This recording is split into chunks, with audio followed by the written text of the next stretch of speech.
Saudara, pemerintah akan meniadakan pegawai dengan status honorer di badan pemerintahan. Terhitung sejak 2023 nanti, hanya akan ada dua kategori pekerja di instansi pemerintah, yaitu pegawai negeri sipil dan pegawai pemerintah dengan perjanjian kerja. Jumlah tenaga honorer di Indonesia mencapai 438.590 orang dan sebanyak 35%-nya adalah tenaga pendidik. Tenaga honorer berpeluang diangkat menjadi PNS sesuai peraturan pemerintah nomor 48 tahun 2005. Adapun syaratnya diutamakan yang mengabdi paling lama di instansi pemerintah. Tenaga honorer berusia 46 tahun dengan maksimal masa kerja 10 hingga 20 tahun ke atas.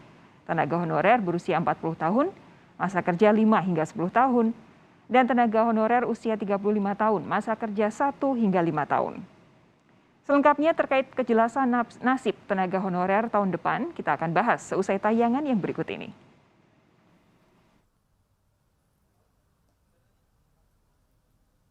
Status tenaga honorer akan selesai pada 2023, sehingga tidak ada lagi pegawai berstatus honorer di instansi pemerintahan.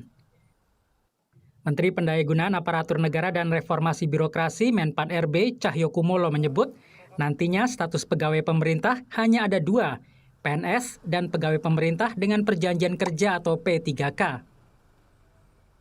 Terkait tenaga honorer, melalui peraturan pemerintah diberikan kesempatan untuk sampai dengan tahun 2023. Pegawai dengan status PNS dan P3K nantinya disebut ASN. Ujar Cahyokumolo, seperti kami kutip dari kompas.com. Sebelumnya, Ombudsman RI menemukan adanya maladministrasi dalam penggunaan tenaga honorer. Anggota Ombudsman RI, Robetna Endi Jaweng menyebut salah satunya adalah pengabaian kewajiban atas pekerjaan, imbalan dan perlakuan yang adil dalam hubungan kerja. Yang ibaratnya ada yang mengatakan bahwa honorer itu sesungguhnya gajinya jauh lebih kecil. Untuk kita menyebut gaji ya, karena honorer tidak menyebut gaji sesungguhnya, tapi bahasanya gaji aja lah.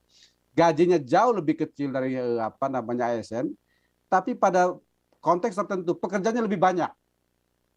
Nah ini pekerjaannya bahkan lebih banyak dari ASN-nya gitu. Mungkin juga ASN-nya entah ngapain, honorer yang kemudian mengerjakan pekerjaannya. Itu fakta. Terkait temuan maladministrasi ini, Ombudsman mengusulkan penghapusan tenaga honorer sampai permasalahan tenaga honorer bisa selesai. Melakukan penghapusan bersyarat tenaga honorer. Yang pertama, menyusun peraturan presiden terkait pemberhentian semua tenaga honorer di seluruh kementerian, lembaga, dan pemerintah daerah sampai masa transisi hingga tahun 2023. Hingga saat ini total jumlah tenaga honorer mencapai lebih dari 400.000 orang, di mana 35,84% diantaranya adalah guru. Tenaga honorer berpeluang diangkat menjadi PNS sesuai peraturan pemerintah nomor 48 tahun 2005. Adapun syaratnya diutamakan yang mengabdi paling lama di instansi pemerintah. Tim Liputan Kompas TV. Pemerintah berencana menghapus tenaga honorer pada 2023. Sementara saat ini jumlah tenaga honorer mencapai 400.000 orang. Apa alasan dibalik rencana penghapusan ini?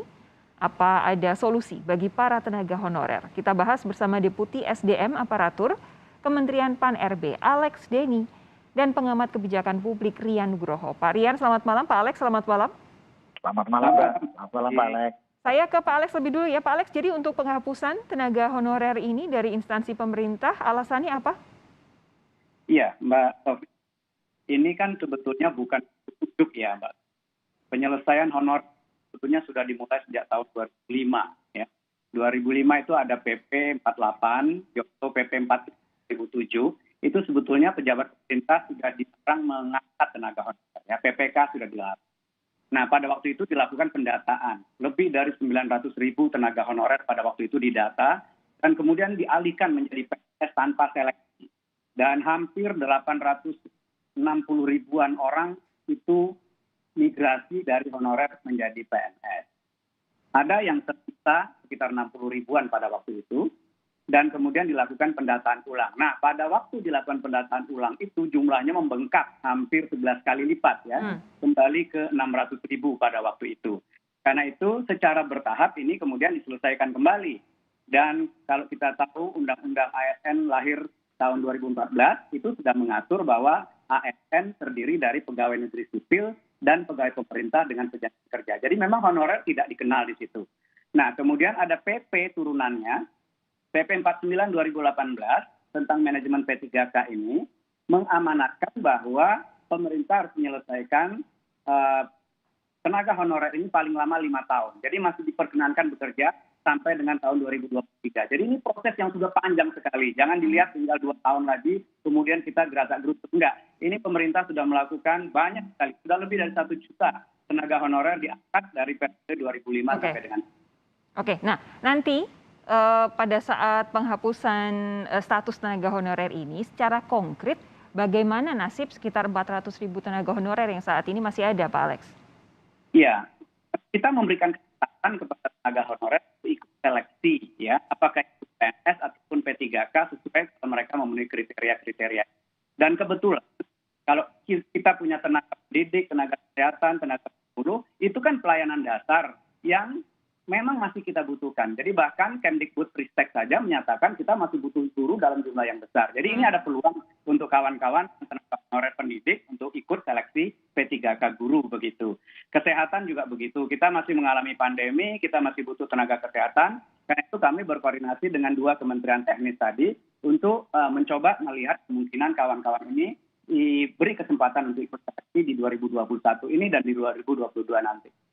Oke, Pak Rian, secara umum apa tanggapan Anda soal rencana penghapusan tenaga honorer ini?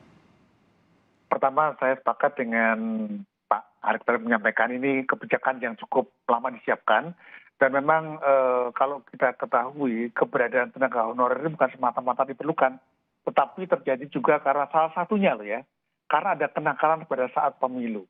Jadi untuk mendapatkan suara itu beberapa calon itu mereka menjanjikan pekerjaan kepada pemilih sehingga muncullah tadi Pak Alex mengatakan pembengkakan.